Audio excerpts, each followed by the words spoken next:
Muito bem, nós voltamos aqui no programa Além da Notícia. Você que nos acompanha de todo o Brasil, estamos falando hoje sobre atos terroristas na atualidade. Queridos amigos, já temos perguntas que chegam agora dos nossos telespectadores do Brasil inteirinho. Eu já vou, inclusive, começar a repassá-las aqui para os senhores. Olha, começo aqui, por exemplo... boa noite. O Brasil tem condições reais de combater o terrorismo instalado hoje no Rio de Janeiro? E em que tipo de terrorismo poderíamos classificar o que está acontecendo naquele estado? Fique à vontade. Aquela classificação que nós colocamos para você no início, Ronaldo, ali é o terrorismo de organização criminosa. Você até indagava, o que motiva a pessoa?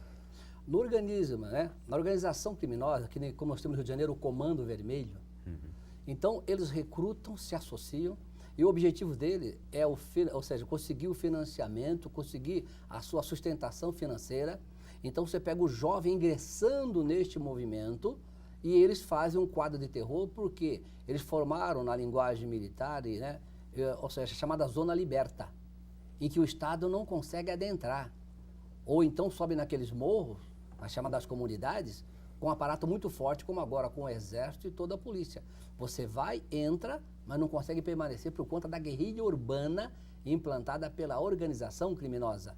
Então, no Brasil, nós temos esse terrorismo urbano por meio das organizações criminosas, quer seja no Rio de Janeiro com maior ênfase, mas no Brasil inteiro, porque recentemente o promotor Márcio Sérgio publicou um livro agora, semana retrasada, em que ele mostra que o primeiro comando da capital de São Paulo é a organização criminosa que mais cresce no mundo, Ronaldo. Então isso é preocupante. Esse terrorismo que o Brasil vive, que é o terrorismo da guerrilha urbana, praticado pelas organizações criminosas. Porque o Brasil hoje está mais perigoso viver no Brasil do que viver no Oriente, no meio da guerra do Afeganistão. Por que eu te digo isso, Ronaldo? Porque o ano passado, no mundo inteiro, os ataques terroristas e as guerras provocadas pelo Estado Islâmico mataram 30 mil pessoas. Aqui no Brasil, segundo o Anuário da Segurança Pública, publicado agora, morreram 62 mil pessoas pelo crime, o chamado homicídio e latrocínio. Então está mais perigoso viver aqui do que viver lá no Oriente, no meio da guerra.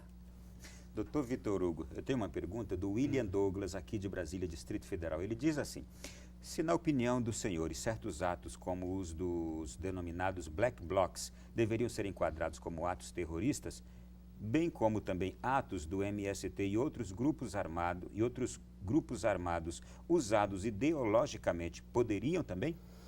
Bom, essa é uma opinião pessoal porque a lei atual ela acaba por isentar esses movimentos, né? Em função do parágrafo 2º do artigo 2º, né, que a gente já comentou aqui, que retira a motivação política, né, movimentos reivindicatórios e tal, movimentos sociais. Mas a minha opinião pessoal é que sim, esses atos eles vão de encontro àquilo que o Estado procura mais assegurar ao cidadão, que é a sua convivência pacífica, né, o desenvolvimento de atividades econômicas de uma maneira livre. Né. Então, para mim é muito claro que esse tipo de ação, né, e tem vários exemplos aí, colocação de pneus em torno de torres de energia elétrica para poder, em caso de o governo adotar alguma medida que seja contrária à aquela ideologia, sua causa, incendiar e parar, por exemplo, uma parte considerável do estado de São Paulo, por exemplo, né, Paraná, Rio Grande do Sul. Então, esse tipo de ação, com toda certeza, não é uma ação que poderia, sim, né, lógico, com uma modificação legal, né, ser enquadrada como terrorismo. Olha, tem outra pergunta de mesma natureza. Parabéns pelo programa. Invasões de propriedade privada pelo MST podemos entender como ato terrorista, já que são ações secundárias de tomada de poder, desestabilizando o poder constituído, mesmo que a previsão legal brasileira recente omitiu-se nessa consagrada definição? Quem está perguntando é o doutor Sarmento, que também é advogado, membro do Instituto Liberdade e Justiça. Respondendo ao doutor Sarmento, Ronaldo, como o próprio Vitor colocou, o Brasil tem um princípio da reserva legal. Portanto, só é crime aquilo que a lei expressamente diz. Agora, na nossa convicção, e mesmo no conceito internacional, se por acaso o MST começar a causar um quadro de desestabilização da sociedade, com ataques orquestrados a vários pontos do país, eu penso que aí nós podemos nessa progressão. Mas enquanto eles fazem isoladamente, invade uma fazenda, invade outra e causa depredação, nós podemos enquadrá-los tranquilamente na legislação existente. Agora, se houver uma evolução deste quadro, eu não vejo como não enquadrá-los, porque observe um aspecto. O MST, eles encaixam, inclusive, num terrorismo revolucionário. Por que eu te digo isso? Porque eles têm ideologia. Eles têm um hino próprio deles, não tem o hino do Brasil. E eles têm bandeira própria. Então, eles buscam, e graças a Deus, a nossa pátria, né, como disse o Papa é argentino, mas Deus é brasileiro. Deus é brasileiro. Deus é brasileiro. Então, ou seja, eles, graças a Deus, eles não conseguem pela natureza do povo brasileiro. Se o povo brasileiro não fosse um povo de natureza pacífica e cristão, que a maior nação cristã é aqui, nós teríamos outro quadro. Então, eles agem isoladamente e não conseguem o seu intento. Mas eu não tenho dúvida que aqueles que lideram o MST, eles fazem parte de organização criminosa e terrorista.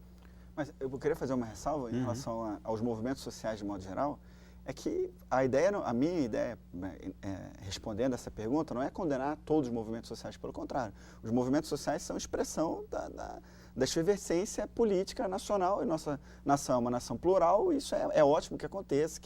O problema é que existem alas radicais dos movimentos sociais que, ao invés de reivindicar ou de lutar pelas suas bandeiras de maneira pacífica, através de seus representantes no Congresso Nacional, ou mesmo através de organizações não governamentais, ou pelos meios pacíficos que eles orquestrarem, quiserem, eles acabam ultrapassando esse limite dos meios pacíficos e, muitas vezes, né, indo além daquilo que o coronel falou, né, saindo desses atos isolados e chegando a orquestrar atos que efetivamente acionam ou dificultam o processo de tomada de decisão no nível mais alto do país. E isso é que é mais preocupante. Eu gostaria de dizer que eu endosso perfeitamente a sua ressalva. Realmente os movimentos sociais são importantíssimos, necessários no Brasil, mas realmente e lamentavelmente alguns deles e parte de alguns deles se deixaram instrumentalizar pela política e se tornaram assim também organizações criminosas, lamentavelmente, não é?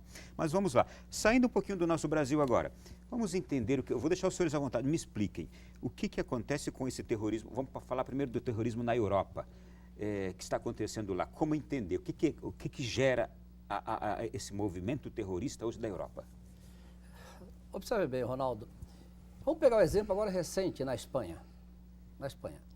Em outras épocas, o ETA, que agia de forma terrorista, teria se insurgido contra a intervenção em Barcelona. Teria se insurgido. Mas por que a comunidade europeia não reconheceu a independência dos Países Bascos? Não reconheceu porque, em seguida, nós temos vários movimentos na própria Itália. Províncias que querem também se emancipar, querem a sua independência. Então, a preocupação da Europa... Seria um precedente... Um precedente gravíssimo que vai desestabilizar a Europa. A Europa. Então, que, aliás, já anda desestabilizada. Então, seria um efeito dominó na linguagem comum. Eu faço a independência dali do País Basco, 3 províncias italianas também estavam querendo, nós íamos desintegrar e causar um conflito muito maior.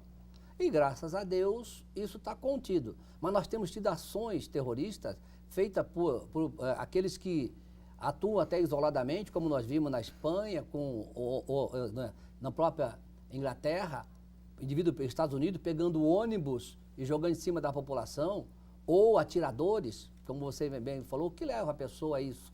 Atiradores que muitas vezes entraram naquela causa e essas organizações criminosas assumem o atentado como sendo deles, muitas vezes não sendo. Ou então lá o atentado contra o jornal francês, ou a boate Bataclan lá na França.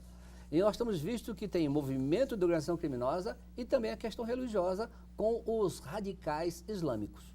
Não estamos aqui querendo dizer que todo aquele que pertence ao Islã pratica isso. Mas nós temos radicais islâmicos que não aceitam e que têm a chamada Guerra Santa. Que esses radicais islâmicos colocam da seguinte maneira: quem não for convertido ao Islã é o infiel. E a posição para o infiel é só a morte. Então a pessoa que tem uma fé dessa, uma ideologia dessa, ela não aceita a convivência pacífica na sociedade plural, como nós pregamos no próprio Brasil e no mundo. Sobre o que o senhor está falando, o Papa Francisco também fala E desse cuidado, o senhor falou também com todo o cuidado devido, que é realmente uma facção radical que existe no islamismo em algumas partes do mundo e que age assim. Aliás, o Papa Francisco ele fez questão de esclarecer, os jornalistas perguntaram se de fato, eu tenho aqui a intervenção do Papa, perguntaram se de fato os muçulmanos é que são assim violentos, é que são terroristas, e a explicação do Papa foi essa aí, vamos ouvir. E tanti islamici sono offesi, tanti islamici, ma no, noi non siamo questo. Il Corano è un libro di pace, è un libro profetico di pace. Questo non è islamismo. Io capisco questo.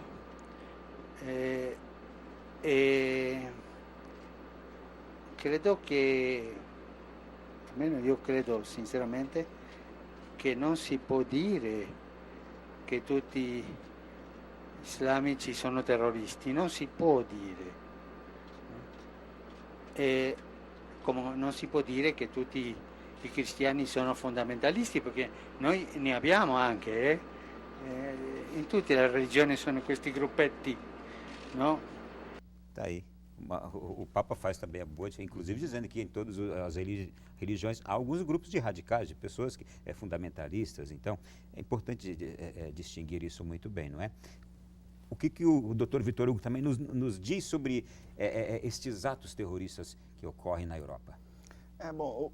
Muitos países europeus, junto com os Estados Unidos, combatem o terrorismo também pelo mundo atualmente, né? Por exemplo, o combate ao Estado Islâmico, né, na Síria, no Iraque. E isso faz com que eles se tornem alvos também, né? E também as políticas adotadas por eles ao longo da história, né, fazem com que eles se tornem alvos o Estado Islâmico, de modo especial atualmente, né, acaba ou recrutando efetivamente lá no seu próprio território, né, ou no próprio território dos alvos, pessoas simpatizantes que atuam muitas vezes isoladamente, muitas vezes inclusive sem um comando claro, né, uma ligação, uma vinculação clara com o Estado Islâmico ou com a cúpula do Estado Islâmico, mas inspirado pelos ideais do Estado Islâmico e fazem atos assim dos mais bárbaros. E é interessante notar também que houve uma mudança da década de 70 para cá com a forma do ato terrorista, né?